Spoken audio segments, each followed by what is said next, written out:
সুন্দর একটা স্নিগ্ধ সকালের ভিডিও নিয়ে হাজির হয়ে গেলাম। হ্যালো এভরিওয়ান, আসসালামু আলাইকুম। Welcome back to my channel beauty blogger Subarna. আমি সুবর্ণা বলছি চট্টগ্রাম থেকে। যে যেখান থেকে বসে আমার আজকের এই ভিডিওটা দেখা শুরু করছেন না কেন, আমি আশা রাখছি আপনারা সকলেই সুস্থ আছেন, ভালো আছেন এবং নিরাপদে আছেন। আমরা আলহামদুলিল্লাহ পরিবারের সকলে ভালো আছি। আর যদি অসুস্থ থেকে আমার আজকের এই ভিডিওটা দেখে থাকেন তো তাদের সকলের সুস্থতা কামনা করে আমার আজকের এই ভিডিওটা দেখার আমন্ত্রণ জানাচ্ছি। আশা রাখছি যে বরাবর মতো আমার আজকের এই ভিডিওটাও আমার সকল প্রিয় আপুভেদের কাছে ভালো লাগতে পারে। সবাইকে শুভ সকাল জানিয়ে আমার আজকের এই ভিডিওটা শুরু করলাম। একদম ভোরের দিকে ফজরের নামাজের পরপরই আর কি আমি একটু বেলকনিতে গিয়েছি। অনেক দিন হচ্ছে আমার গাছপালা পশু পাখি এগুলো শেয়ার করা হয় না, তো গাছগুলা হালকা একটু রোদের আলো পেয়ে এত বেশি হাসছিল মনে হয়, তো ভাবলাম একটু ক্যাপচার করে নিই। অনেক আপুরা আমাকে বলেন, আগে থেকে যারা আমাকে চিনেন, আমাকে আগের চ্যানেল থেকে আর কি, তারা আমাকে বলেন আসলে যে আপু আপনি আগের মতো এখন আর গাছ দেখেন না। তবে হ্যাঁ, একটা কথা না বলেই আর পারছি না, যখন আমি ভিডিও শ্যুটটা নিচ্ছিলাম তখন হচ্ছে এমএন ব্লগের নাসরিন আপুর কথা খুব বেশি মনে পড়ছিল। আপু সব সময় না, প্রায় সময় আমাকে কমেন্ট করে যে আমি আগের মতো এখন আর গাছ দেখাই না। আগের ভিডিওতে আমি আমার গাছ সংক্রান্ত অনেক কিছু রেখেছি, ইভেন গাছ দিয়ে কীভাবে ঘর সাজাতে হয়, গাছের টেক কেয়ার যত্ন অনেক কিছু শেয়ার করেছি। তবে এখন আর এগুলো শেয়ার করি না, এখন হচ্ছে ঘরের কাজকর্মগুলাই আমি আপনাদের সাথে শেয়ার করি। আসলে মানুষ হিসেবে মানুষের রুচিবোধ কিন্তু এক এক সময় এক এক রকম চেঞ্জ হয়, তা আমারও সেরকমই হয়েছে আর কি। দেখা যাচ্ছে কি এখন আর যে জিনিসটা আগে ভালো লাগতো সেটা দেখা যাচ্ছে কি এখন ভালো নাও লাগতে পারে। গাছপালা এখন আর একটু ভালো লাগে না, মনে হয় যত একদম ঘরটাকে নর্মালভাবে রাখবো ততই মনে হয় সুন্দর। তবে গাছগুলোর প্রতি একটা মায়া জন্মে গিয়েছে, চাইলেও আমি পারি না এখন আর। তো অনেক গাছে আমার নষ্ট হয়ে গিয়েছে অযত্ন অবহেলায়। দেখা যায় কি একদিন পানি দিলে 2-3 দিন দিতেও আমার ইচ্ছে করে না।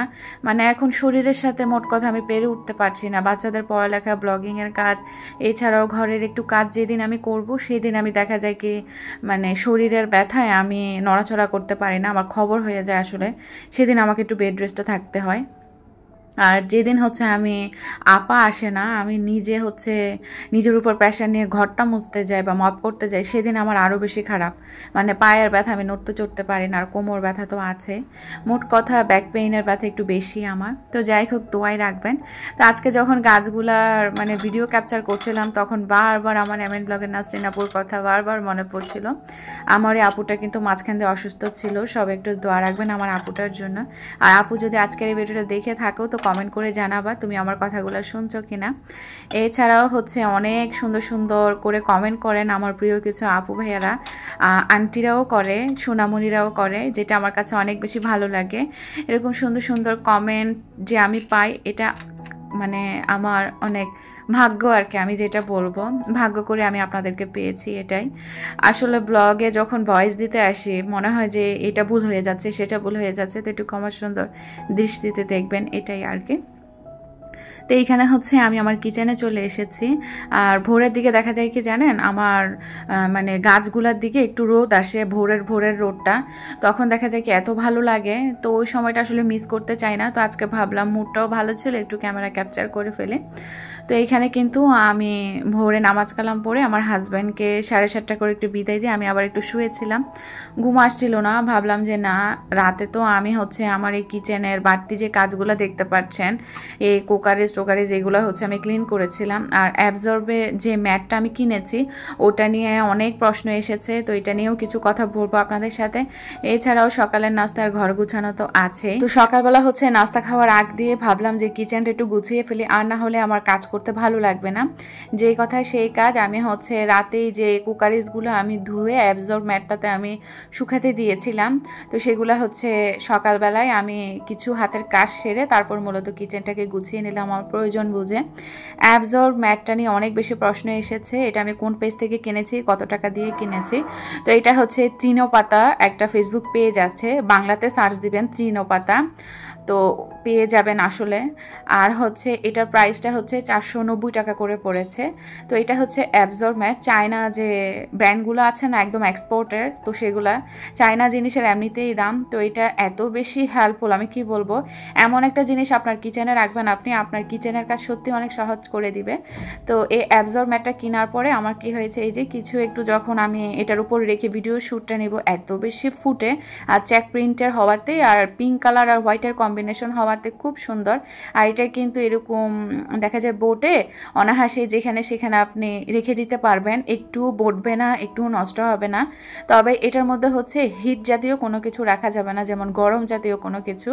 তো পেজ থেকে যখন আমি নিয়েছি তখনই হচ্ছে ওনারা আমাকে বলে দিয়েছিল যে গরম কিছু এটাতে রাখা যাবে না, তাহলে নষ্ট হয়ে যাবে।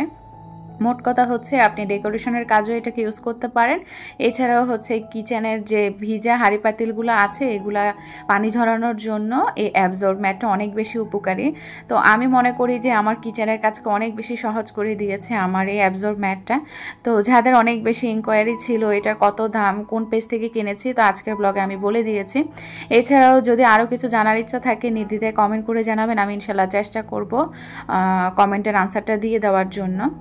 তো যাই হোক, কিচেনটা তো সুন্দর করে আমার হাতের কাছে যা আছে তা দিয়ে আমি আমার প্রয়োজন বুঝে গুছগাছ করে নিয়েছি। উপরে যে সেকেন্ড কাউন্টারটা আছে আর কি, সেটাও একটু ক্লিন করে নিলাম। আর এত বেশি মাছি, কি বলবো, মাছির যন্ত্রণায় মানে অতিষ্ঠ হয়ে যাচ্ছি। যখনই শ্যুট নিই তখনই মনে হয় মাছির আনাগোনাটা একটু বেশি বেড়ে যায়। তো আপনাদেরও কি একই অবস্থা জানাবেন তো, কতবার যে মাছি তাড়াচ্ছি, খুব হাসি পাচ্ছিল আসলে। আর কতবার যে কাটসাট করেছি আমার ভিডিওগুলোকে। আর এদিকে হচ্ছে আমার ছোট্ট ছোট্ট কিউট কিউট বাটিগুলো দিয়ে আমি কিচেন কাউন্টার টপের যে কোনাটা আছে বা কর্নারটা আছে সেটা হচ্ছে আমি আমার বুদ্ধিমত্তাকে একটু কাজে লাগে আমি সাজিয়ে নিয়েছি। একটা প্লেসমেট দিয়েছি, তার উপরে হচ্ছে আমার কিউট কিউট চপিং বোর্ডগুলো সিরামিকের, আর হচ্ছে কিছু বাটিগুটি রেখে দিয়েছি যেগুলো আমার রান্নার যে রেসিপিগুলো করি, নাস্তার যে ভিডিওগুলো করি তখন আমার খুব কাজে দেয়। এছাড়াও হচ্ছে কিছু হাতা, খুন্তি, স্প্রে, চুলে এগুলো তো আছে। মূলত আমার শোকেসে এত পরিমাণ কুকারিজ হয়ে গিয়েছে, দেখা যাচ্ছে কি কিনলেও পস্তায়, না কিনলেও পস্তায়, এমন একটা অবস্থা হয়ে গিয়েছে। তো এখন হচ্ছে কি কিচেনের মধ্যে এনে সব কিছু বোঝাই করেছি। আর কিচেনে তো অ্যাডজাস্ট ফ্যানও নেই, দেখা যাচ্ছে কি মানে এক সপ্তাহ পর পর এগুলো আমাকে নিট অ্যান্ড ক্লিন করতে হয়। তো বুঝেন আমার অবস্থাটা কীরূপ হয়। দেখা যাচ্ছে সাজাইও আবার মানে নষ্টও হয়, আবার এগুলোকে গুছিয়েও রাখতে হয়। তো একটা সাজানো গোছানো জিনিসের পিছনে আসলে অনেক মানে কষ্ট এবং পরিশ্রম লুকিয়ে থাকে, যেটা আসলে দেখা যায় না। তো যারা আমার মতো সাংসারিক আপু আছেন, এরকম গুছানো টাইপের মানুষ, তারাই একমাত্র আমার এই ফিলিংসটা বুঝতে পারবে। আমার এই সুন্দর যে পাতিলগুলো আছে এগুলো নিয়ে আপনারা কমেন্ট করেন কোনটার কত সিএম বা কোনটার কত প্রাইস।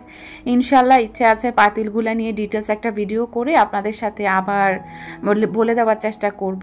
আর আমার কিউট যে কেটলি, ফ্রাই প্যান, হ্যাঁ মানে হাঁড়িগুলো আছে ট্রান্সপারেন্ট, তো এগুলো আমি কিচেনে রেখে দিয়েছি, কেননা আমার সাজিয়ে গুছিয়ে রাখতে বেশ ভালো লাগে আর সব সময় ব্যবহার করতেও খুব বেশি স্বাচ্ছন্দ্য বোধ করি। ইউজ করব, ভাঙবে, আবার নতুন মডেল কিনবো, এটাই হচ্ছে আমার মোট কথা। আমার হাজব্যান্ড আমাকে অনেক সময় খুব বেশি বকা দেয়, তো কিছু করার নেই, আসলে আমার মনটাকে আমি মানিয়ে রাখতে পারি না। তো এখানে হচ্ছে সুন্দর করে কিচেনটা গুছিয়েছি। এখন সুন্দর এই কিচেনে যদি একটু সুন্দর আয়েসি একটা নাস্তা না হয় তাহলে কি হয় বলেন। তো সবাই তো নাস্তা খেয়ে ফেলেছে, তো বাচ্চাদের জন্য আসলে আমি আমার হাজব্যান্ডের জন্য যখন শেখেছিলাম তখন বাচ্চাদেরগুলোও শেখে রেখে দিয়েছিলাম। তো আমারগুলো আর শেখা হয়নি, আমার 2টা পরোটা আর কি। আসলে আমি রুটিই বানাই, তো রুটি দেখা যায় যখন শেখি হালকা একটু তেল দিয়ে দিই, তখন ভালো লাগে পরোটা খেতে, একদম হালকা তেল, বেশি দিই না। এরকম যখন কালারটা আসে আমার এত ভালো লাগে পরোটাগুলো দেখতে, মনে হয় এখানেই আমার শান্তি আর কি, খেতেও মজা লাগে। তো 2টা পরোটা সেঁকে নিয়েছি হালকা তেলে, আর এখানে হচ্ছে একটা ডিম পোস্ট করে নিচ্ছি। এই বড় ফ্রাই প্যানটাতে ডিম পোস্ট করতে গেলে এত বেশি প্যারা দেয়, আসলে তেলটা এক কাঁচা হয়ে থাকে, ডিমটা একদম সেত্রিয়ে যায় দেওয়ার সাথে সাথে। তো এত বেশি হাসি পাচ্ছিল আসলে যখন ডিমটা দেওয়ার সাথে সাথে এরকম সেত্রিয়ে গিয়েছে। তো একটু লবণ দিয়ে এপিট ওপিট উল্টে আমি নামিয়ে নিয়েছি, আর সুন্দর প্লেট নামিয়ে নিয়েছি আমার শোকেস থেকে। আজকে হচ্ছে একদম সাদা জিনিসে হচ্ছে আমি আমার নাস্তাটা একটু প্রেজেন্টেশন করছি। তো হার্ট শেপের 2টা বাটি ছিল, একটাতে হচ্ছে কলা নিয়েছি আর হচ্ছে ডিম পোস্ট নিয়েছি, আর সাদা একটা প্লেটে আমি 2টা পরোটা নিয়ে নিলাম। এই হচ্ছে আমার সকালবেলার নাস্তার প্রিপারেশন আর কি। তো নাস্তাটা গুছানো গাছানো শেষ, এখন হচ্ছে আমি ডাইনিং টেবিলে রেখে আসবো। আর এদিকে হচ্ছে আমি যে সুন্দর কাপটা কিনেছি সেই কাপটাতে হচ্ছে সকালবেলা চায়ের আয়োজনটা রেখেছি। আপনারাও খুব বেশি পছন্দ করেছেন।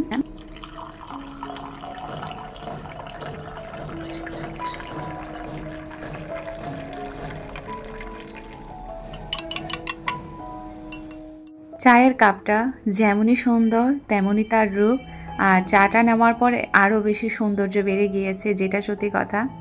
তো আমার এই চায়ের কাপগুলো আপনারা এত বেশি পছন্দ করেন, সুন্দর সুন্দর পজিটিভ কমেন্ট যখন করেন অনেক বেশি ভালো লাগে। তো প্রিভিয়াস ব্লগটাতে আমাকে খুব সুন্দর সুন্দর করে কমেন্ট করেছেন, যারা আমার ভিডিওটা দেখেছেন তো তাদের মধ্যে অল্প সংখ্যকে আমাকে কমেন্ট করেছেন। তবে হ্যাঁ, আমার অনেক নীরব দর্শক আছেন, তারাও আমাকে কমেন্ট করে জানাবেন আমার ভিডিওগুলো আপনাদের কাছে কেমন লাগে। জানতে পারলে আমার কাছে একটু বেশি ভালো লাগবে। এরকম পরোটা দিয়ে কলা কার কার পছন্দ বলবেন তো। আমার বেশ ভালো লাগে পরোটা দিয়ে কলা বা রুটি দিয়ে কলা। তো আয়েশ করে একটু নাস্তাটা খাচ্ছি। আর এই ধোঁয়া ওঠা 1 কাপ কড়া লিকারের দুধ চা যখন এই কাপটাতে নেওয়ার পরে আমি মুখে দিচ্ছি, কি যে শান্তি, কি বলবো, মানে একদম প্রাণটা জুড়িয়ে গেল। কি সুন্দর, তাই না? আপনারাও আপনাদের কালেকশন এরকম কাপ রাখবেন। তো গিফট অ্যান্ড ডেকোর বাই তাসনিমে এই কাপটা পেয়ে যাবেন। আর দেরি নয়, পছন্দ হলেই কিনে নেবেন। শখের জিনিসগুলো আসলে বয়স থাকতে থাকতে শখের জিনিসগুলো পূরণ করে ফেলা উচিত। আপনার শখটা এক সময় চলে যাবে, বয়সটাও পেরিয়ে যাবে, তখন কিন্তু টাকা থাকবে না, তখন চাইলেও আপনি পূরণ করতে পারবেন না। এই জন্য শখের বয়সে শখ পূরণ করে ফেলা আপনার দায়িত্বের মধ্যে পড়ে। যদি আমি ভুল ত্রুটি কিছু করে থাকি বা বলে থাকি, ক্ষমা সুন্দর দৃষ্টিতে দেখবেন। আয়েশ করে খুব সুন্দর করে নাস্তাটা খেলাম। তো এখন হচ্ছে অনেক ধোয়াপালে বের হলো, সেগুলোও ধুলাম। তো ওয়াশ করে আসার পরে আমি হচ্ছে বেডরুমে চলে এসেছি। আমার যে সেকেন্ড বেডরুমটা আছে এটার হচ্ছে একটা বেড সেট পেতেছি। তো বেড সেট যখন বিছিয়েছি তখন অনেক শ্যুট নিয়েছিলাম, তবে দুর্ভাগ্যবশত আমার ভিডিওই অন হয়নি। কি বলবো, আসলে তাড়াহুড়া করে করছিলাম, তো সেদিন আমার তখনও রান্নাবান্না স্টার্ট করা হয়নি। তো আবার বাজারও লাগবে। তো আবার আজকে হচ্ছে হাজব্যান্ড একটু আর্লি চলে আসবে অফিস থেকে, তো বললো আসার সময় বাজার নিয়ে আসবে, তখন কি রান্নাবান্না করব। তো ভেবেছি হাজব্যান্ড আসার আগে আগে ঘরের এই কাজগুলো শেষ করে ফেলবো। অন্যান্য রুমগুলো গুছিয়ে ফেলেছি, এখন হচ্ছে সেকেন্ড বেডরুমটাই আছে। ভাবলাম যেহেতু বেডসেটটা চেঞ্জ করব, আপনাদের সাথে একটু ভিডিও শেয়ার করব। তবে সেটা আর আমার হয়নি। হঠাৎ করে ভাবলাম যে শেষের দিকে যখন মনে পড়েছে, কি বুঝে জানি চেক করেছি, তো তখন আর কি করার, অতটুকু থেকে আবার ভিডিওটা শুরু করলাম।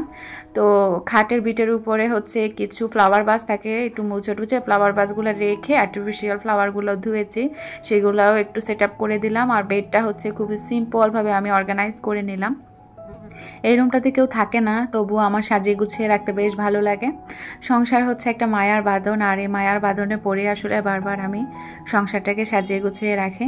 আমার অনেক আপুরা হচ্ছে অনেক মাস ধরে, বছর ধরে মানে তাদের কোল জুড়ে একটা সন্তান চাচ্ছেন। তো নিশি আক্তার আইডি থেকে আমার প্রিয় নিশি আপুটা খুব মন খারাপ নিয়ে আমাকে কমেন্ট করেন। আমার এই বোনটার জন্য সবাই দোয়া করবেন, যাতে আমার আপুর মনের যে ন্যাক ইচ্ছাগুলো আছে সেগুলো আল্লাহ তাআলা পূরণ করেন, আর আপুর কোল জুড়ে যাতে খুব সুন্দর একটা ফুটফুটে সন্তান আসুক। তো সেটাই। আর যেসব আমার প্রিয় আপুদের মধ্যে যাদের এখনও সন্তান হয়নি, আমি চাই আল্লাহ তাআলার কাছে খাস নিয়তে তাদের কোল জুড়ে একটা ন্যাক সন্তান দেখ, এটাই সুস্থ সন্তান আর কি। তো যাই হোক, বাকিটা তো আল্লাহর ইচ্ছা, সেটাই।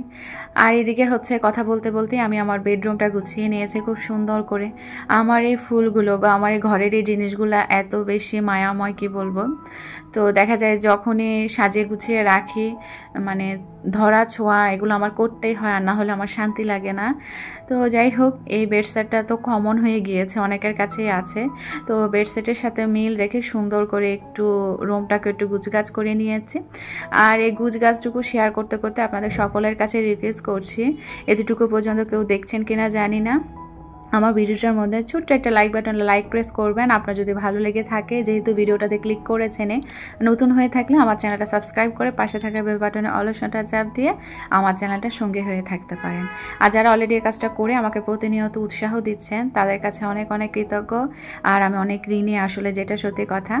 মন থেকে অনেক অনেক দোয়ার ভালোবাসা থাকবে। আর আপনি চাইলে কিন্তু কমেন্ট বক্সে কমেন্ট করে জানাতে পারেন আপনার কাছে ভিডিওটা কেমন লেগেছে, বা ভিডিও সংক্রান্ত কোনো মতামত জানতে চাইলে চাইলে জানতে পারলে আমার কাছে অনেক অনেক বেশি ভালো লাগবে। অনেক তো রিকোয়েস্ট করলাম, ঘরটাও গুছিয়ে নিলাম। এখন হচ্ছে হাজব্যান্ডও চলে এসেছে, বাজার সদাই নিয়ে এসেছে, আর হচ্ছে কিছু আম নিয়ে এসেছে আচার বানাবো বলে। তো আজকের ভিডিওটা থেকে এখানেই বিদায় নিচ্ছি। সবাই ভালো থাকবেন, সুস্থ থাকবেন, আমাদের জন্য দোয়া রাখবেন। আল্লাহ হাফেজ, আসসালামু আলাইকুম।